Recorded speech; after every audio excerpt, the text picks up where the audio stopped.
As I told you, I've been learning about boundaries and learning to set boundaries, which has been my biggest and most difficult task is to feel like I'm important enough to set a boundary and then push people away by that boundary. Like the idea of pushing people away and saying no was so difficult for me in interpersonal relationships, mainly because I wanted to be liked, you know.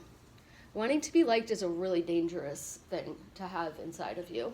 So if you feel that way when you're talking to people, look at how you talk to people who have a strong charismatic presence. Look out for that charisma, because if you don't have your own charisma and your own self-love, you're going to be drawn to other people's charisma and self-love, and you will let them take from you in exchange for you taking from them, because everything's an exchange. You're taking that charisma because you don't have it for yourself. The best thing you can do to be strong is to do self-love.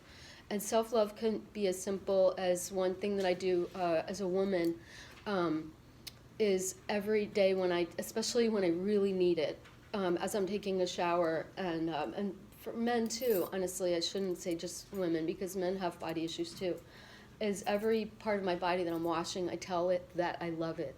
It's a very magical and simple thing that you can do, to just say, I love you, foot, thank you for holding me up every day. I love you, knees, thank you for bending and helping me lift up and down. Thank you to my head, thank you to my nose.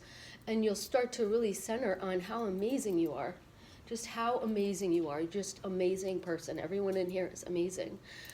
So it's just one little trick that I like to share. And if anybody would like to know more about some of the things that I do to help myself pull out of that abyss that I put myself into, I'm always happy to email, a call, social media, whatever you want to do, just let me know. So I picked this song because this was me starting to practice doing boundaries, and I have a friend that always crosses them. From the day I met him, it didn't go well. And so it's interesting for me to keep being able to practice, because he keeps coming around realizing that I'm teaching him something, and that I keep letting him come around realizing I have another opportunity to stand in those boundaries. So this is called You Don't Need to Save Me.